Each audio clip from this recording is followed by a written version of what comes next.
What if the way you protect yourself reveals who you truly are? What if your defenses, the walls you've built, the armor you wear, are not just barriers, but windows into your deepest self? Imagine standing in a vast, dimly lit chamber.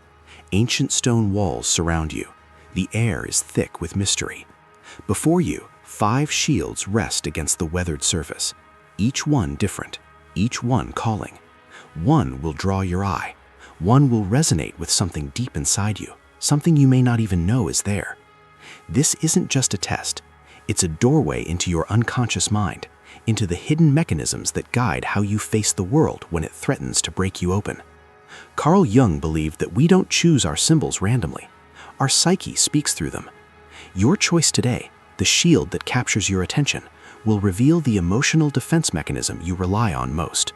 The one you've crafted, perhaps without realizing it, to survive. So look closely. Listen to that whisper inside. Don't think, feel. Which shield calls to you? Which one feels like home, like protection, like you? Before we reveal what your choice means, let's talk about what these shields really represent. Jung taught us about the collective unconscious, that deep reservoir of shared human experience. Within it live the archetypes, those timeless patterns that shape how we respond to life's challenges.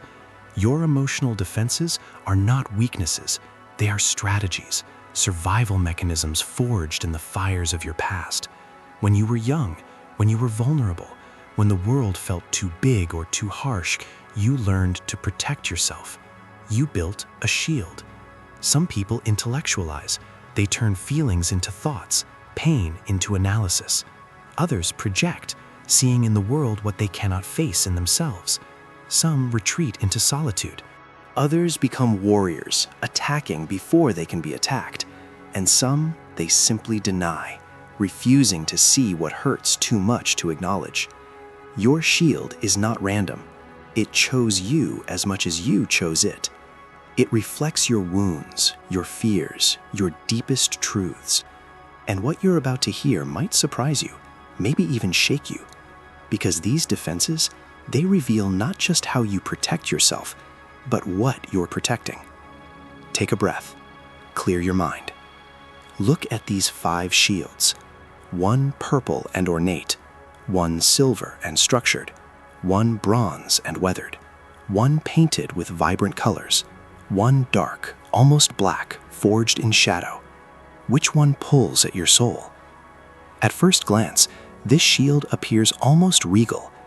Deep purple fabric stretched across an ancient frame, gold trim catching the light, symbols of wisdom etched into its surface.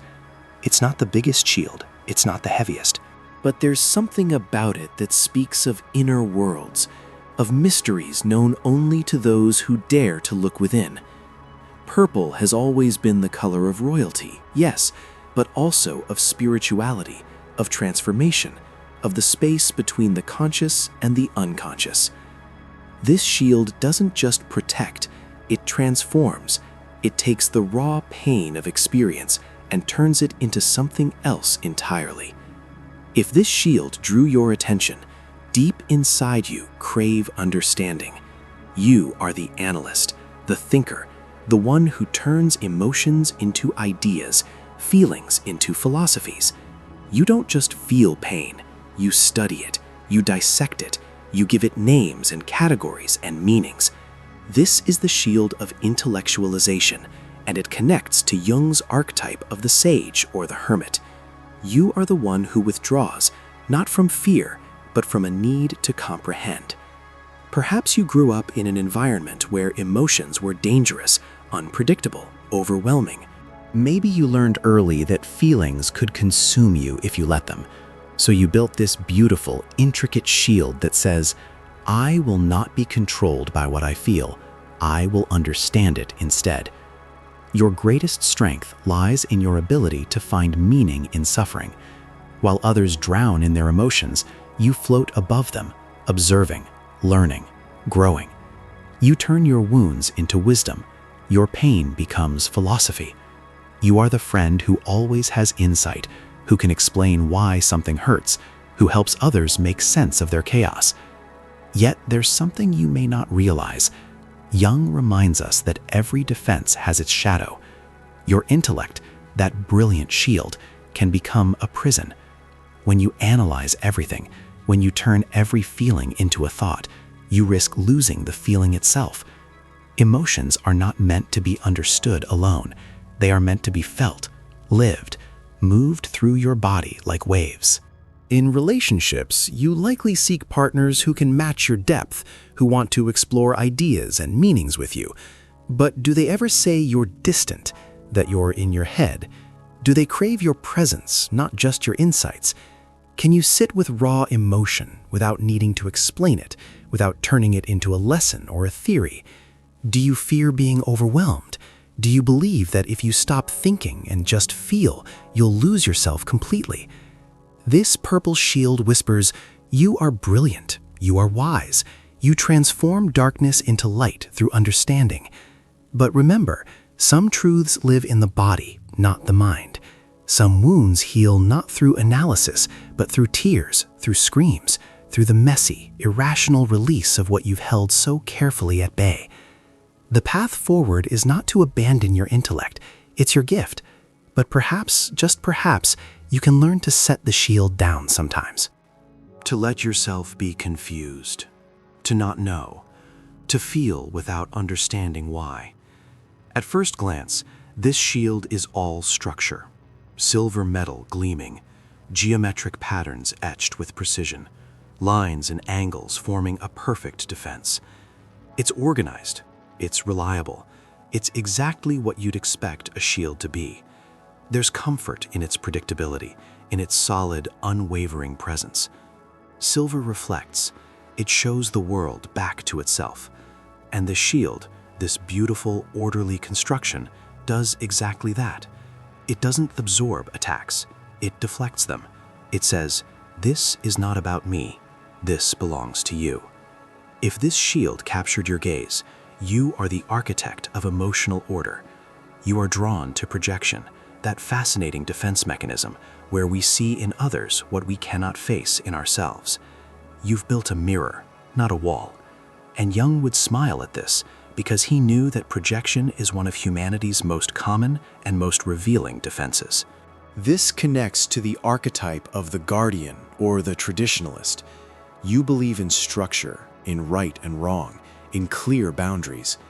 Perhaps you grew up in chaos, in an environment where emotions were wild and unpredictable. Or maybe you were taught that certain feelings were unacceptable, that anger was bad, that sadness was weakness, that desire was shameful. So you learned to put those feelings elsewhere. That rage you feel, it's not yours, it's theirs. They're the angry one. That fear that keeps you awake, you're not afraid. They're just being dramatic. That attraction, that longing, that need, you don't feel it. You're simply observing it in others. Your greatest strength lies in your ability to maintain composure. While others fall apart, you remain calm. You see patterns in behavior. You understand people. You can identify what's wrong with a situation, with a relationship, with a person, with remarkable clarity. You are the friend who gives advice, who helps others see what they're doing wrong. But here's what most people miss about projection. It's not just about pushing feelings away, it's about safety. If the anger is theirs, you don't have to feel dangerous. If the fear is theirs, you don't have to feel vulnerable. If the need is theirs, you don't have to risk rejection. In relationships, you likely seek partners who seem stable at first, then mysteriously become the source of all the emotions you don't want to feel. They become jealous, you think, never noticing your own possessiveness. They become distant, you observe, never feeling your own fear of intimacy. They become needy, you complain, never acknowledging your own hunger for connection. Do you find yourself constantly surprised by other people's reactions? Do you often think, why are they so angry? Why are they so hurt? Why can't they just be rational? Can you consider, even for a moment, that what you see in them might be a reflection of what lives in you? Do you fear losing control? Do you believe that if you acknowledged your own darkness, your own messiness, your own unacceptable feelings, you would become what you judge in others? This silver shield whispers, you are perceptive, you are clear-sighted, you maintain order in a chaotic world. But remember, the mirror shows everything except the one holding it. Your feelings are not your enemies. Your anger, your fear, your need, they're not flaws to be exiled into other people. They're parts of you asking to be seen, to be held, to be integrated. The path forward is to turn that mirror around, to look at yourself with the same clarity you direct at others, to ask, what do I criticize most in other people? And then, with courage, to whisper, is that also in me? At first glance, this shield looks ancient. Bronze weathered by time, dents and scratches telling stories of battles fought and survived. It's heavy, solid, the kind of shield that says, I have endured, I am still here. There's no decoration, no pretense, just pure, unyielding protection. Bronze is the color of earth, of endurance, of things that last. This shield doesn't transform like the purple one. It doesn't reflect like the silver one. It simply stands, immovable, impenetrable, a fortress. If this shield pulled at something inside you, you are the warrior who never backs down. You've chosen suppression and stoicism as your defense. You feel things deeply, but you've learned to lock them away, to push them down, to keep moving forward no matter what. This connects to Jung's archetype of the warrior or the stoic. You believe in strength, in resilience, in the power of endurance. Maybe life taught you that emotions were a luxury you couldn't afford. Perhaps you grew up needing to be strong for others, to be the rock everyone leaned on. Or maybe you learned that showing vulnerability led to pain, to disappointment, to people using your softness against you. So you built this bronze shield. You learned to swallow your tears, to bury your fear, to transmute your pain into determination. When life hits you, you don't process it, you absorb it. You add another dent to the shield and keep marching forward. Your greatest strength lies in your incredible resilience. You survive things that would break others. You are the person everyone calls in a crisis because you don't fall apart. You stay calm. You do what needs to be done. You carry burdens without complaint. You are reliable, strong, capable, the one who holds it together. Yet there's something deeper here that demands acknowledgement. Jung warns us that what we suppress doesn't disappear. It lives in our body. It manifests as tension in your shoulders, as tightness in your chest, as exhaustion that sleep doesn't fix. It emerges sideways, in sudden explosions of anger over small things, in numbness where there should be joy, in a fatigue that has nothing to do with how much you've physically done. In relationships, you likely seek partners who admire your strength. But do they ever say they can't reach you, that you won't let them in? Do they long to see you cry, not because they want you to hurt, but because they want to know you trust them with your tenderness? Do you fear being seen as weak? Have you convinced yourself that if you start crying, you'll never stop? That if you acknowledge how much something hurt, you'll crumble completely? Can you imagine a strength that includes softness, a resilience that makes room for vulnerability? Do you even know what you're feeling anymore? Or have you buried it so deep that you're not sure what's underneath all that bronze? This weathered shield whispers, you are strong. You have survived so much. Your endurance is remarkable. But remember, shields are meant to be set down eventually. The battle you're fighting, it might be over. The wound you're protecting, it's trying to heal. But healing requires exposure to air, to light, to the gentle touch of someone who cares. The path forward is not to become weak, it's to redefine what strength means. True warriors know when to lower their shields. To cry is not to break. To admit pain is not to surrender. To let someone see your wounds is not to lose the war. It's to finally rest. At first glance, this shield is unlike any other, painted with swirling colors, reds and yellows and blues dancing across its surface. Lemon, lemon, gentleman. Abstract patterns that seem to shift when you look at them. It's artistic, expressive, almost playful. A shield that says, I will not be contained by what you expect. Color is emotion made visible, and this shield, this vibrant, creative explosion, turns defense into art. It doesn't hide feelings, it transforms them into something beautiful, something others can admire while never quite understanding the pain beneath. If this shield resonated with you, you are the artist of your own survival. You've chosen sublimation as your defense mechanism, channeling difficult emotions into creative expression, into humor, into beauty, into anything that makes the unbearable bearable. This connects to Jung's archetype of the creator, or the eternal child. You believe in transformation, in the power of imagination, in turning lead into gold.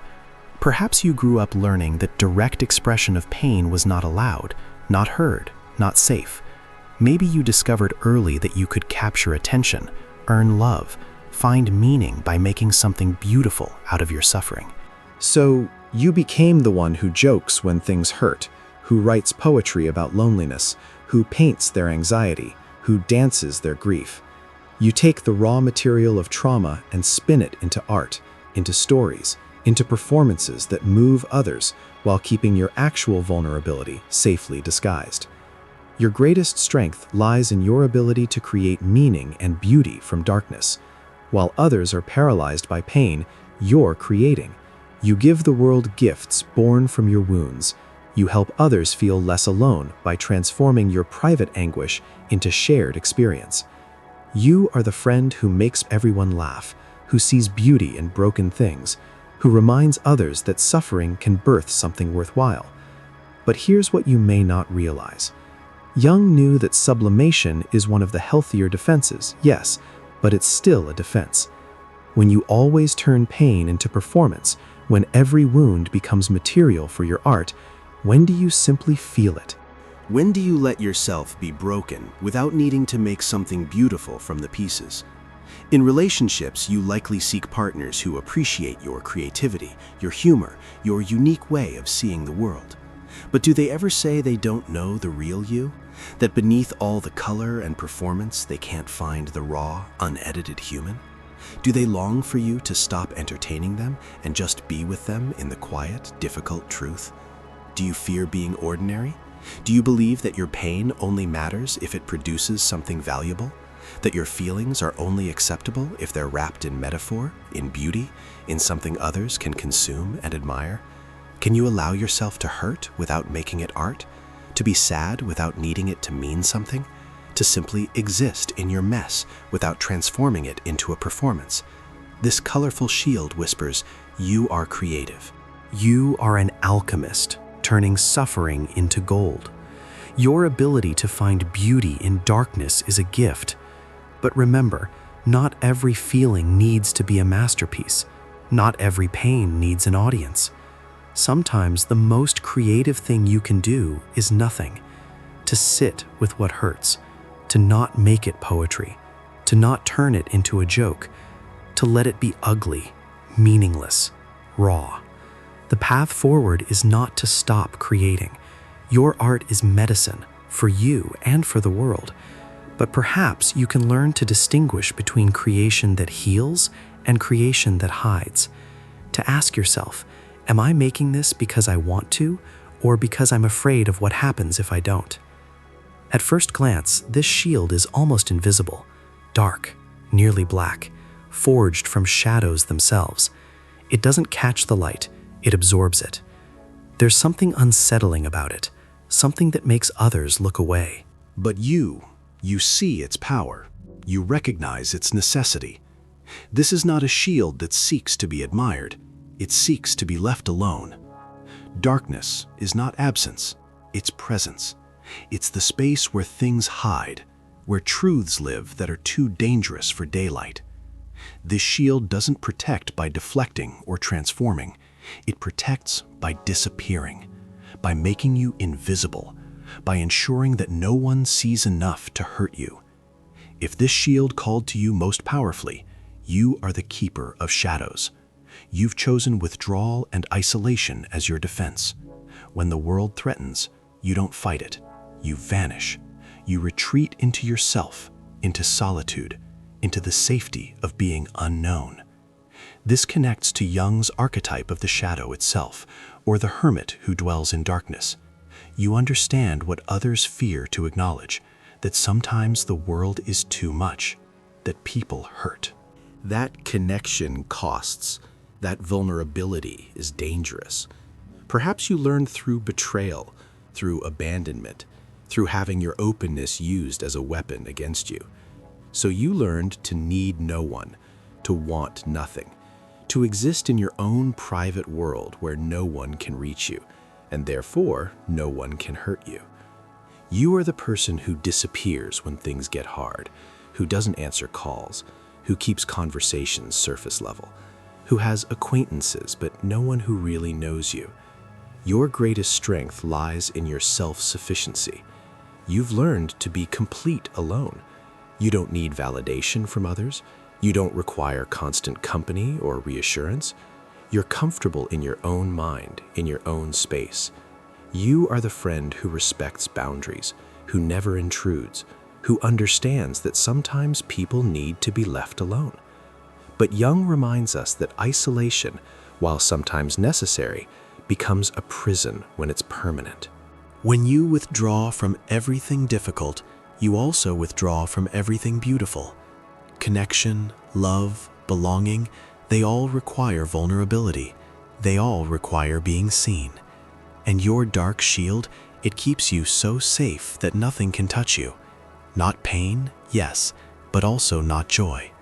Not betrayal, but also not intimacy. Not rejection, but also not acceptance.